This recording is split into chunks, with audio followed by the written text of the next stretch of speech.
Olá, olá, olá, eu sou o Tadeu Rodrigues, esse é o podcast literário Rabiscos. Obrigado a você que chega toda semana comigo. Mas essa semana sem a Jéssica Balbino, que esteve comigo no episódio da semana passada, que a gente falou com a Maria Helena Moran. Foi um papo muito legal. A gente falou sobre o seu livro Para Voltar a Quando, falamos sobre Venezuela, falamos um pouco sobre sua história. Então, se você está chegando aqui no Rabiscos por conta do Bruno, quero convidar você a ouvir o episódio da semana passada, que foi muito legal. Jéssica e eu falando com a Maria Helena Moran. Se você está ouvindo a gente pelo Spotify, vou pedir também para dar 5 estrelinhas. Não custa nada e ajuda a gente aí a enganar o algoritmo, chegar mais longe. Se estiver ouvindo pelo Deezer, pelo Amazon Podcast, pela Audible, enfim, por onde tiver, favorita a gente, que também fortalece o nosso corre e não custa nada. E é isso, sem mais delongas, vamos para o papo de hoje. A Susan Sontag, em Contra-Interpretação, questiona essa nossa mania de querer explicar toda obra de arte, como se sentir não bastasse. E eu lembrei desse pensamento da Susan quando eu estava preparando para conversar com o nosso convidado, com o Bruno, que me parece que o trabalho dele caminha justamente por esse lugar da experiência, o da sensação. E é isso, vamos falar sobre isso e sobre outras coisas com o Bruno Inácio, que é jornalista, mestre em comunicação e escritor, autor dos livros Desprazeres Existenciais em Colapso, Desemprego e Outras Heresias, De Repente Nenhum Som, que ganha uma nova edição da Reformatória agora, a gente vai falar sobre isso também. Bruno é colaborador de veículos como o Jornal Rascunho, Le Monde Diplomatique, São Paulo Revue, além de publicações como Rolling Stone Brasil, Estado de Minas. É isso, meu caro. Seja muito bem-vindo ao Rabiscos. Prazer enorme falar contigo. Muito obrigado, Tadeu. Muito obrigado pelo espaço. Um prazer enorme estar aqui. Sou ouvinte do Rabisco já tem um tempo, então estar aqui. Quando você me mandou mensagem, eu falei, cara, será que é para a pessoa certa que ele mandou? Eu fiquei muito honrado mesmo. E isso, eu sou super fã do seu trabalho, eu leio suas críticas, eu leio seus textos, e eu acho que você faz um trabalho super legal. E quando eu vi que você estava fazendo uma reedição aí do De Repente Nenhum Som, eu fiquei super feliz. E você estava no nosso radar aqui já tem um tempo já. Inclusive a Jéssica deixou um beijão pra você aqui, que faço ao vivo. Que bom, maravilhosa, Jéssica. Outro beijo para ela. Uma parceiraça. Cara, quem escreve sobre literatura inevitavelmente desenvolve um olhar analítico sobre os mecanismos do texto, né? Em algum momento, você que escreve sobre literatura, esse excesso de consciência técnica, você acha que atrapalha o prazer ou a espontaneidade da escrita? Queria começar conversando contigo sobre isso. Cara, é uma chave que eu tenho conseguido desligar um pouco mais nesses últimos tempos. Porque eu estava fazendo esse trabalho de escrever e, ao mesmo tempo, criticar o meu próprio texto com base em aspectos que eu levaria em conta se eu estivesse escrevendo uma resenha, por exemplo. Então eu estava me cobrando muito e isso estava tirando muito dessa espontaneidade mesmo. Eu estava me sabotando, assim, de certa forma, porque eu estava lendo muitas. Tô sempre lendo, né, coisas muito boas, então rolava uma comparação, às vezes meio até que inconsciente, mas nossa, se pessoa conseguiu escrever uma frase dessa, o que que eu tô fazendo da minha vida, sabe? Eu nunca vou conseguir alcançar uma frase desse tipo, nunca vou ter um parágrafo como esse. Então eu estava colocando uma cobrança enorme em cima de mim, levando a um patamar muito alto, assim, inclusive de comparação. E nesses últimos tempos, agora eu tô trabalhando num romance e voltou a ser divertido escrever. Isso tem feito muita diferença para mim, sabe, me divertir escrevendo. Eu fiquei um tempo sem conseguir me divertir enquanto fazia esse trabalho literário por conta de cobrança e por conta de analisar o texto de forma muito técnica, assim, durante o processo de escrita mesmo. Cara, quando a gente que escreve, ele gosta de ler sobre. A gente que escreve, de ler crítica, ler resenha e tudo mais, você escreve também sobre literatura. Eu sinto, eu não sei se você compartilha dessa sensação, mas eu sinto que a gente tem, parece que, duas percepções quando a gente está escrevendo ficção, prosa, que é como que vai chegar no leitor médio e como que vai chegar na crítica literária, como que isso vai ser acolhido pelos nossos colegas escritores e escritoras que escrevem e que hoje expõem com uma velocidade incrível, assim.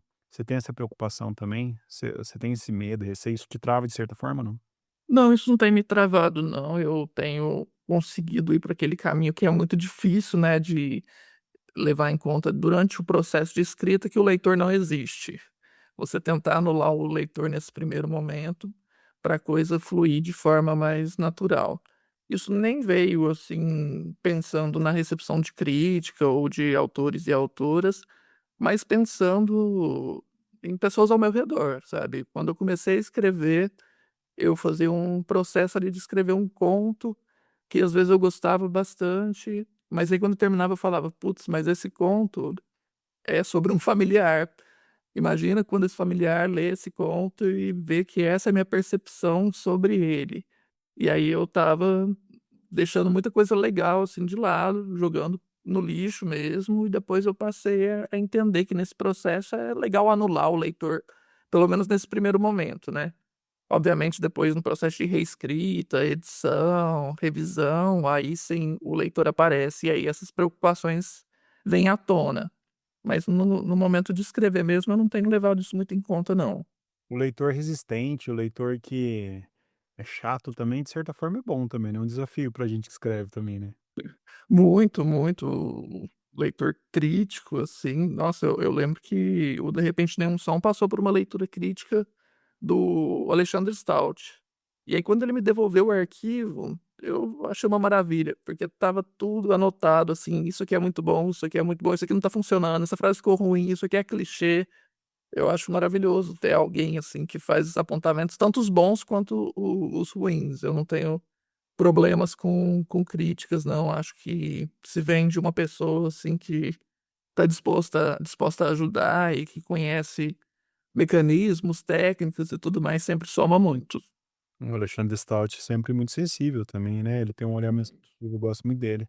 Gosto muito das análises que ele faz também, é um guerreiro também da literatura aí, né, tem a sua editora e é um lutador.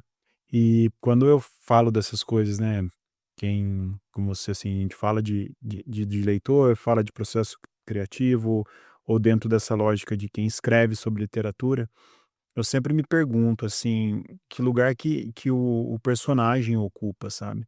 Porque hoje em dia, a gente é inundado de personagens interessantes o tempo todo, se você ficar atento a observar o mundo. Se você parar e observar o mundo como uma grande esquina nas redes sociais ou em eventos ou na rua, a informação que chega é muito mais rápida e a gente tem um poder hoje de compreender o personagem muito grande, né, pra compô-lo, assim. E vendo seu livro, o de contos, né, De Repente Nenhum Som, eu entendo esse primor que você tem em compreender o personagem. Eu queria entender isso de você, assim, como compreender o personagem antes de colocar ele no papel? Ou se não é necessário compreender ele tão a fundo assim? Eu acho que no meu caso isso acaba se tornando importante sim, porque minhas narrativas são muito introspectivas. Então são histórias em que acontece pouca ação, geralmente, mas tá acontecendo muita coisa dentro da cabeça dos personagens. E aí é importante trabalhar elementos que às vezes nem vão aparecer no texto, né? Questões relacionadas a traumas, sonhos, todos esses elementos aí que são importantes para a composição do personagem e que são uma preocupação enquanto eu tô compondo um personagem. Mas eu gosto muito disso que você falou, de observar as pessoas também. Eu tô escrevendo um romance agora, né, e tô na oficina do Marcelino Freire, e tem uma cena em que a personagem está numa rodoviária e eu descrevo tudo aquilo que é comum em rodoviária, se você for na rodoviária da cidade que eu nasci, que é Ituverava, que tem 40.000 habitantes, ou se você for na rodoviária de São Paulo, elas vão ser muito parecidas. Vai ter aquele salgado frito há 3 dias, vai ter alguém te contando uma história absurda para dizer que precisa de dinheiro para pegar o próximo ônibus para sei lá onde. Tem aqueles tipos muito comuns, né, nesses espaços. E aí o Marcelino leu esse trecho e falou: "Eu acho que você pega muito ônibus, acho que você tá na rodoviária o tempo todo, porque você conseguiu captar esses elementos ali". E na verdade nem viajo muito, nem vou muito para rodoviárias, mas eu percebi isso através da observação, que eu sou uma pessoa mais quieta, mais introspectiva, que gosta de observar bastante, e aí identifiquei esses seres comuns, assim, né, nesses espaços, e achei que dariam bons personagens, inserir eles lá. Nem tem muito, assim, a ver com a narrativa, é só uma cena de observação da personagem mesmo, mas que diz muito a respeito disso, de como a gente enxerga esses comportamentos dessas pessoas que estão ao nosso redor e o quanto isso colabora para a construção de personagens. Eu tenho, às vezes, que eu bato papo com pessoas que são jornalistas e escritores também, às vezes a gente vai ler uma prosa de uma pessoa que é jornalista e você tá vendo uma notícia jornalística, não uma prosa ali, às vezes a pessoa não consegue desligar Sim. essa chave, assim, eu acho isso muito louco. E você transita entre jornalismo, crítica literária e ficção, né. Em qual território desse você sente que se expõe mais as suas opiniões, assim? Quero te falar que ao contrário da maioria dos jornalistas que eu conheço, eu gosto muito pouco da minha área. Eu gosto de um recorte muito específico Aí do você do tá motivando o jornalismo. Theo que tá aqui com a gente, ó, o atual Pois é. Carisma. Desculpa aí, Theo, destruir seus sonhos, mas, Segundo episódio que estão destruindo os sonhos do Theo, né. cara, eu gosto muito do jornalismo cultural e basicamente é isso, sabe? Eu odeio, fazer TV, sempre foi um pesadelo. As aulas de TV pra mim, nossa, era um sofrimento. Não gosto desse jornalismo diário, assim, de pautas muito dinâmicas. E aí eu escolhi essa profissão. Eu escolhi uma profissão gostando de, sei lá, 2% do que ela oferece, mas não me arrependi, porque agora eu tenho conseguido, né, trabalhar com jornalismo cultural, tá mais perto daquilo que eu gosto, que eu acredito. Mas é uma profissão que tem muitas pessoas que, eh, mantêm um discurso que eu acho horrível, assim, de que: "Ah, o jornalista tem que estar disposto a trabalhar os fins de semana, os feriados, e não ter rotina". E eu adoro rotina, que é a coisa mais gostosa que existe, é começar um dia sabendo como que ele vai ser, o que que vai acontecer ali em cada horário. Então eu não me sinto muito pertencente ao jornalismo, e me sinto mais exposto, na literatura. Mas tenho conseguido me divertir com isso, porque eu não escrevo autoficção, mas eu escrevo coisas, às vezes, que têm a ver com experiências reais. Então eu faço um recorte ali muito específico de uma experiência que vivenciei para escrever um conto. E aí eu tenho percebido que isso tem grudado nas pessoas, em alguns leitores, em algumas leitoras, como se eu escrevesse autoficção. Esses dias, inclusive, uma leitora terminou de ler o Desemprego e Outras Heresias, né, que foi um romance que foi republicado agora esse ano também, e ela falou: "Nossa, parabéns, que livro intenso, tudo mais. Eu sinto muito pela maneira trágica como seus pais morreram". E e meus pais estão vivos, sabe.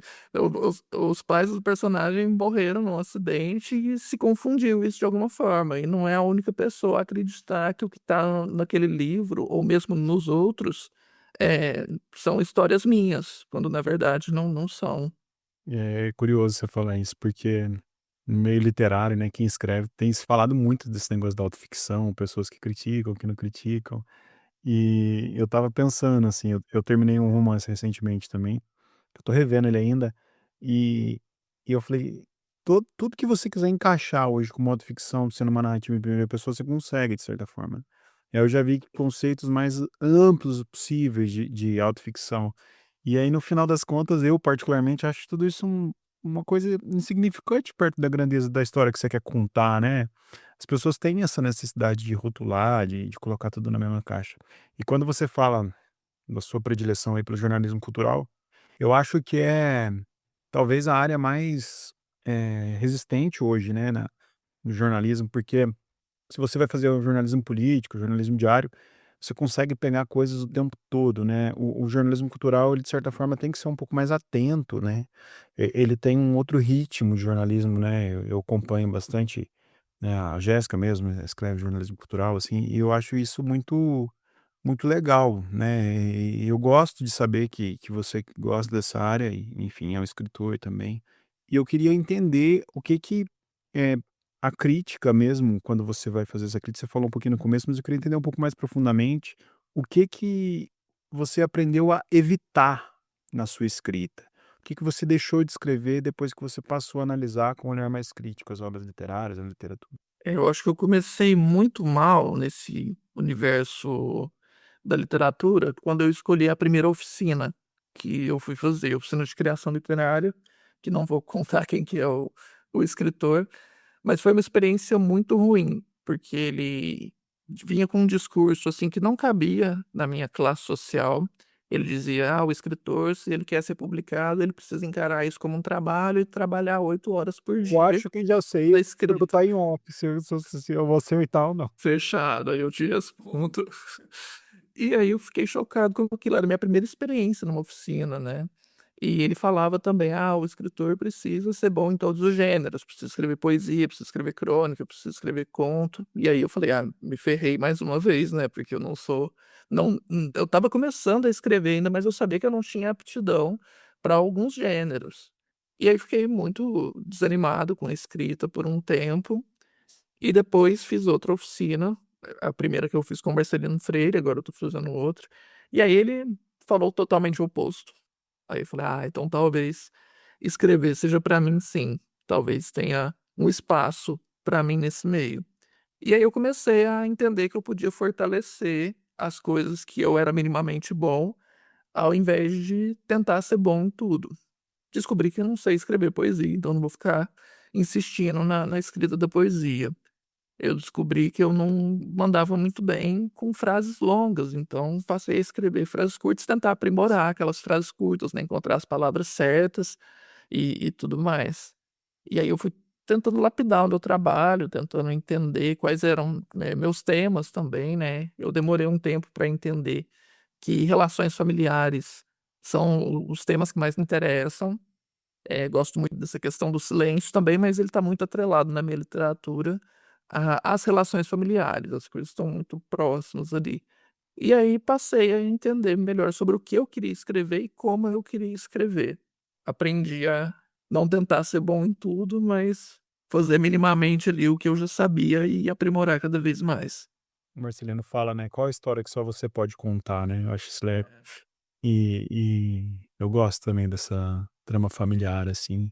E eu tenho acontece um pouco parecido com você, assim, quando eu escrevo, muitas pessoas acham que eu tenho uma família extremamente problemática, eu não tenho uma família problemática. Pois é, eu também, então, enfim, minha família é bem padrão, assim. Tenho um pai, tenho uma mãe incrível, são super progressistas, me apoiam em tudo, assim, eu não tenho problemas grandes. Claro que tenho problemas familiares, claro. Mas não é um problema e as pessoas leem, às vezes, acham que eu tenho muito problema com meu pai, principalmente meus textos têm os personagens têm muito problema com o pai, assim.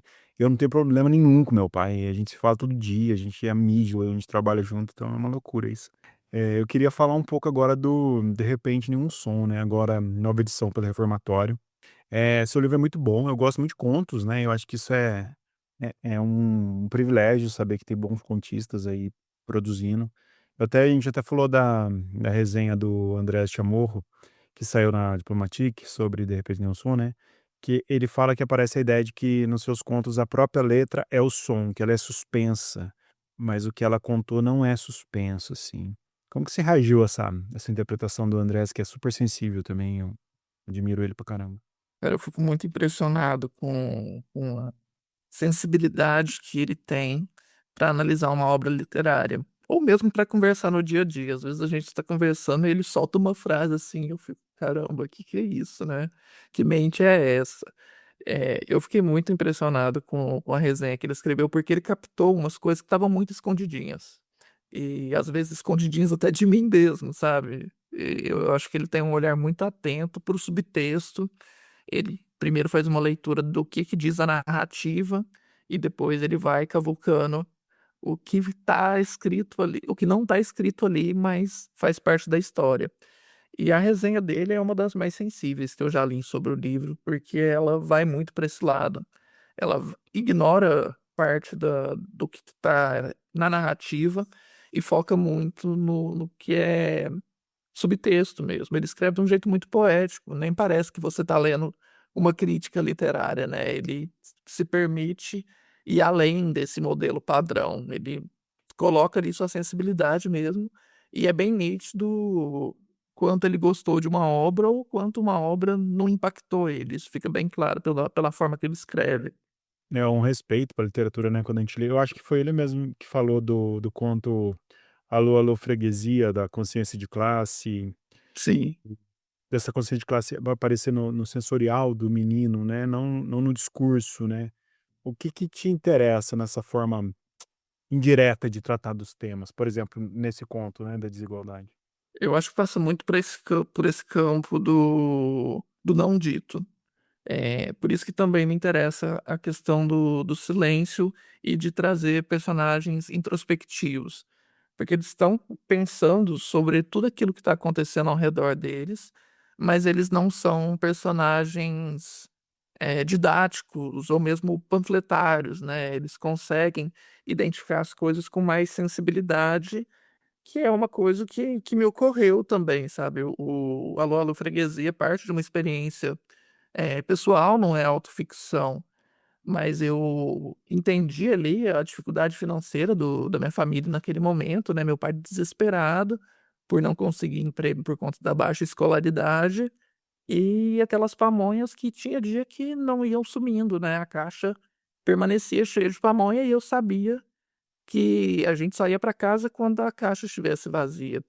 E isso foi uma coisa que me atentou, me causou uma angústia e me fez pensar sobre essa questão de classe social, né. Que é isso de você estar na rua com uma caixa cheia de pamonha e você só vai poder ir para casa depois que aquela caixa estiver vazia. Isso eu tinha, sei lá, 14 anos, foi muito antes de ler Marx, mas já estava muito ciente ali de como funcionava essa dinâmica de classe social. E aí isso reflete muito nos meus textos, no meu trabalho. Eu não gosto de ser direto, sabe, não gosto de elucidar tudo aquilo que eu quero dizer. Acho que uma frase curta, às vezes, pode dizer muito mais do que páginas e páginas de discurso muito direto.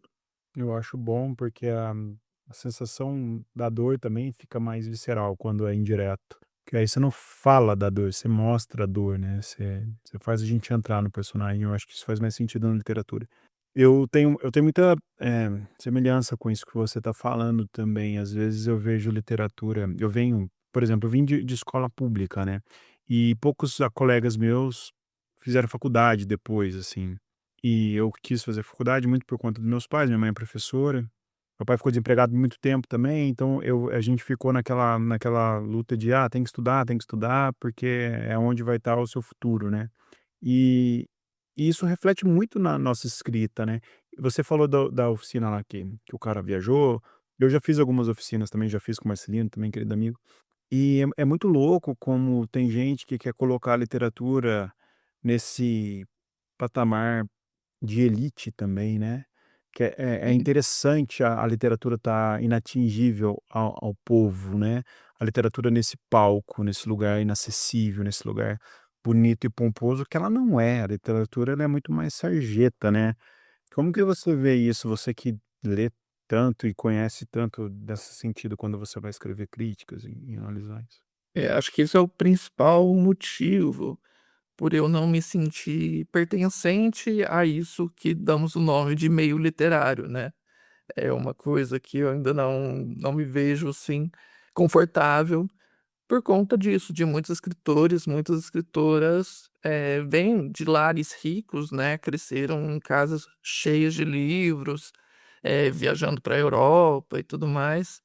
E essas pessoas, obviamente, são progressistas, têm um discurso ali que compreende as desigualdades sociais, mas na prática ainda reproduzem muitas coisas de gente rica, né. E aí isso me afasta um pouco dessas pessoas, porque comportamentos considerados normais nesses meios são comportamentos que eu considero violentos, que eu considero, eh, até desumanos às vezes. Então eu percebo muito essa questão de classe e essa tentativa de colocar a literatura como uma coisa mais sagrada que existe. Até senti inveja do Orlandelli, que é um quadrinista, né, que ganhou o Jabuti no ano passado. A gente conversa com bastante frequência E aí eu falei: "Orlandelli, como é que é, né, você encontra os quadrinistas, os principais quadrinistas do Brasil, vocês saem juntos, tomam cerveja, como que é essa dinâmica?" Ele falou: "Cara, a gente conversa por horas, ri, toma cerveja e a última coisa que a gente fala é quadrinho."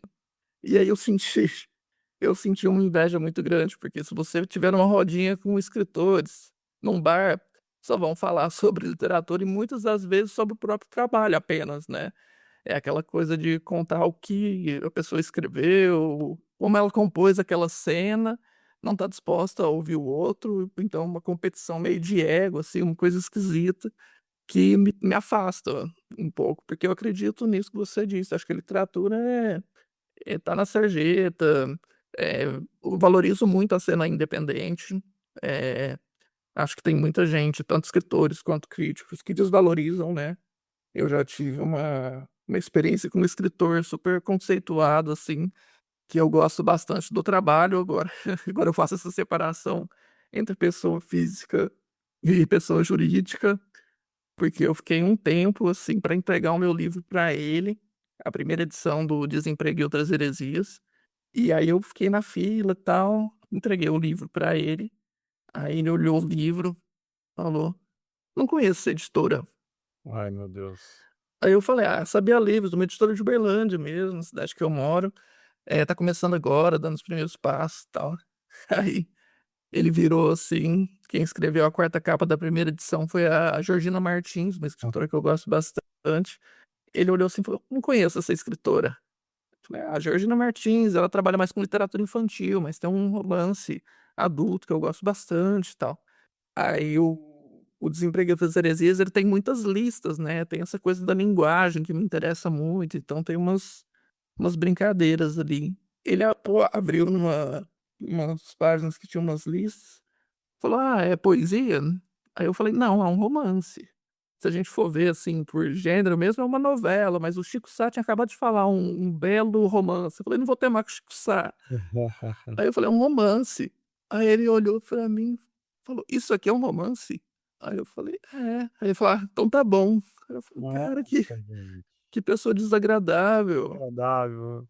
Eu tenho Então vem muito desse lugar de ser uma editora independente, de ser um autor que ele não conhece, né, porque se ele abre um livro com uma lista que saiu pela Companhia das Letras, ele abre numa página, tem uma lista, ele não vai negar que é um romance. Ele isso vai falar: "Nossa, que diferente na forma, ele vai falar: "Olha que original, né". aham, olha que pessoa inovadora", sabe, então tem muito essa diferença, né. Tem um menosprezo aí muito grande ainda por editoras independentes, autores independentes, É que louco, passa muito por essa questão da elite, né. aqui no Rabiscos a gente tá há 8 anos, né, ouvindo literatura contemporânea, a gente ouve de tudo. E onde eu sinto mais em casa nessa parte que você tá conversando, no cenário independente, é com a literatura marginal, né, a poesia marginal em especial, Uhum. os slams, a gente já fez ao vivo aqui com a Mel Duarte, e o slam mesmo acaba sendo uma poesia que muita gente do meio literário não considera poesia. Muita gente não considera a literatura periférica, marginal, principalmente a poesia, como poesia mesmo. Os poetas, em especial, têm um apreço pelo classicismo, né, pela aquela coisa, redondinha ali, quadrada. E eu gosto de te ouvir falar disso, porque recentemente eu estava com o Abbas, que ganhou o prêmio de contos, com uma Massaranduba. A gente fez uma mesa junto, estava com o Leonardo Piana também e com o Marcos Groza. É, Marcos Groza. E o Abbas, os contos dele são muito assim também, muito diferentes. Não sei se você chegou a ler o livro dele, mas E aham. são muito perceptivos. Ele contou algumas histórias, ele contou algumas coisas da infância dele lá em Salvador, na dificuldade dele conseguir as coisas, né. E aí eu fico vendo, eu falo: "Cara, que grande que é isso, né, que bom que o Abbas ganhou o prêmio, porque aí ele pode viajar e divulgar a obra". Mas quantos não tem por aí publicando literatura independente, editora pequena, né, e como isso não pode ser um obstáculo para ser lido, né, Bruno?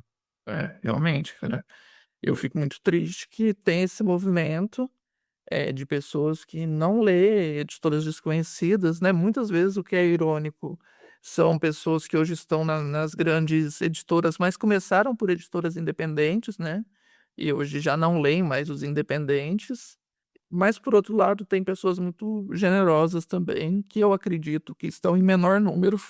Não sou, Mas tem a força. não sou um otimista, assim, de achar que a maior parte do meio literário é gente boa, não acredito. Mas tem algumas pessoas, assim, que fizeram muita diferença e fazem muita diferença para me dar um retorno, assim, e ajudar até com essa questão de visibilidade. Você tá vindo agora de uma reedição, né, do De Repente Nenhum Som, pela Reformatório, querido amigo Marcelo Nocelli também. Como que é, assim, você reeditar ele? Você mexeu nele, vai manter como tá? Como é que é a expectativa, assim, em relação a isso, em reeditar com uma outra editora também? Cara, eu fiquei muito feliz. Eu tava conversando com o Marcelo, assim, eu falei, cara, eu vou arriscar. Vou mandar um e-mail aqui pro Marcelo. A Reformatória é uma das editoras que eu mais gosto. Eu tenho 300 livros aqui da Reformatória. Professor, né? O super editor, ele palpita também. É uma editora que eu confio muito. E aí mandei o e-mail pro Marcelo, a gente foi conversando e tal. E aí assinei o contrato não só para reedição, mas para publicação de um romance inédito também, né? Então, fiquei muito feliz. Eu tô e é um processo muito rápido, né? Do momento que a gente assinou o contrato, que foi dia 22 de abril, agora tem 3 meses para já sair a reedição do De Repente Tem um Som. Então Caramba, vai muito ser tudo rápido mesmo, muito, coisa linda. muito rápido. Vai sair com 3 contos inéditos. eh, Vai sair com novos paratextos também. Inclusive, o texto de orelha, quem vai escrever vai ser a. Quem já escreveu, na verdade, já me entregou e ficou lindo. É a Betânia Pires Amaro. Adoro ela. Pessoa muito generosa, assim, que eu encontrei Autista. pelo caminho. É, uma contista maravilhosa, Já veio assim. aqui no Rabiscos também. E aí eu tô muito empolgado, cara. Eu gosto muito do trabalho da Reformatório. Vou conseguir agora com isso chegar às livrarias, né? Que é uma coisa que eu sempre quis e que é muito difícil para você que está numa editora muito pequena. Então, e faz diferença, eu acredito. Eu sou uma pessoa que, quando eu vou em livraria, ou com frequência, eu sempre procuro autores que eu não conheço. Então, eu acho que mais pessoas fazem isso, sabe? Eu acho que pode ser uma coisa boa para alcançar um número maior de leitores também. Eu senti muito isso também. A minha editora é a editora Nós, né? Que é uma editora, Uhum. mas é uma editora que distribui bastante também, assim. Sim. E eu senti muita diferença também de ser visto, né? Pessoas terem acesso porque estão vendo, desconhecidos tendo acesso porque estão vendo. E a Formatória faz um trabalho muito bonito também, é um respeito pela literatura muito grande que o Marcelo tem. E é isso. Theo, tem alguma pergunta, Theo? O Theo está aqui com a gente, como o nosso assessor. Eu não desisto do jornalismo, viu? Estou quietinho aqui. O pessoal tá tentando fazer eu desistir, mas eu vou seguir firme. Theo gosta de cultural também, Bruno. Então, Boa. Você vai ser muito feliz no jornalismo cultural, só não vai ser bem remunerado. Tá bom, o que importa é ser feliz. cara, pra gente fechar nosso papo, a gente tem um quadro aqui chamado Na Sua Estante, que eu queria ouvir de você aí, um livro que você tá lendo, um livro que você quer indicar pro pessoal, ou 2 livros, um livro que você está lendo e um que você quer indicar também. É um quadro aí que eu gosto bastante. Legal. Bom, eu li recentemente o Descomposição dos Pássaros, da Eutânia André, livro de contos que saiu pela Urutau. E eu fiquei muito. Eu já conheci o trabalho da Eutânia, eu gosto bastante. E é um livro muito bom, são 10 narrativas, se eu não me engano, que reúne isso que a gente comentou agora há pouco: pessoas normais, pessoas que a gente encontra no dia a dia, passando por situações introspectivas e muito difíceis, geralmente, mas ela escreve de um jeito tão poético, tão bonito, que você acaba vivenciando aquela dor.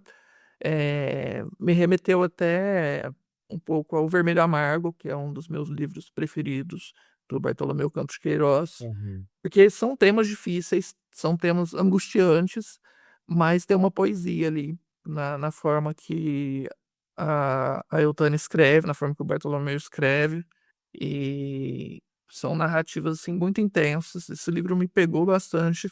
Eu li ele, sei lá, faz um mês mais ou menos, mas já tô com vontade de reler. Contos curtos, assim, frases curtas, tudo muito intenso, muito bem escrito.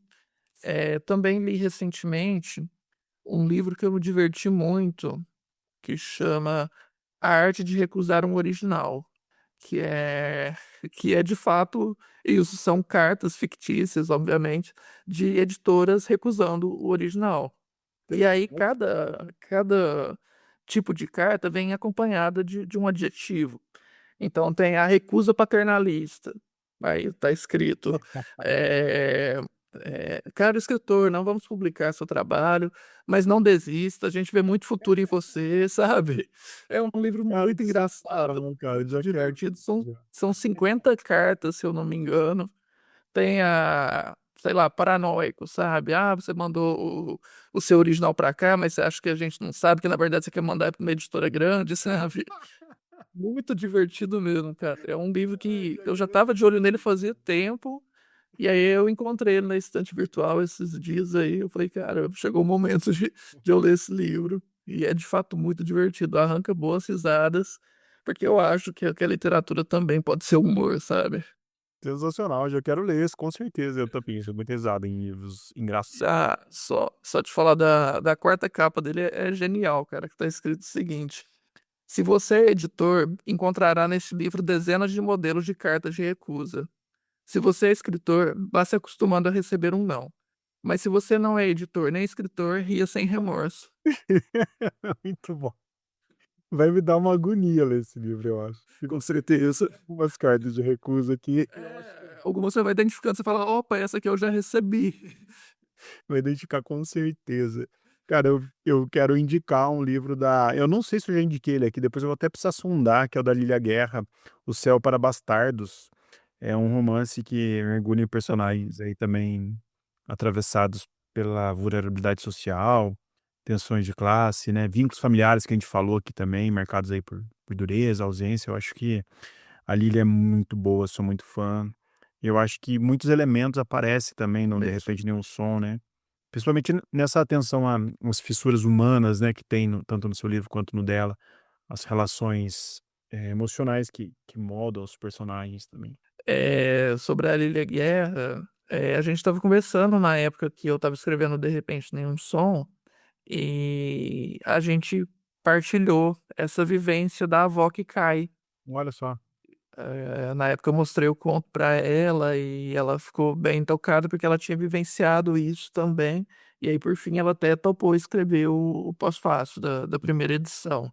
E é uma pessoa que eu gosto muito, assim, muito generosa, inclusive vem pra Uberlândia daqui 2 semanas, participar de um evento do Sesc. Ó, que legal. Eu sou muito fã dela e eu acho que tem tudo a ver, assim, o estilo de escrita também, não sei, o jeito, me remeteu muito o jeito de escrever, a despeito do pós-fácil, mas, tipo, independente disso, a literatura é muito legal, uma boa referência. E já fica o convite para quando você lançasse o romance, então, você voltar para falar dele exclusivamente, então. Ah, maravilha, voltarei. Mais uma vez estou nas relações familiares. É, top demais. Como já tem título já, não?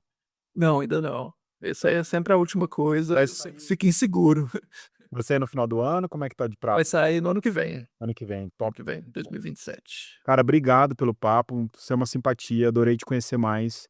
Espero que a gente encurte os nossos laços aí, a gente tem muita semelhança em muitas coisas de pensamento, literatura, e seja sempre bem-vindo, Rabiscos. Obrigado, Tadeu. Eu que agradeço, cara. Muito bom estar aqui. A gente se divertiu, fofocou, falou sério. Então é maravilhoso saber isso que eu acho que é o meio literário, sabe? A gente poder conversar sobre muitas coisas. Obrigado, viu, cara. Semana que vem, então, a gente volta. Um beijo a todos, bom dia, boa tarde ou boa noite. Valeu.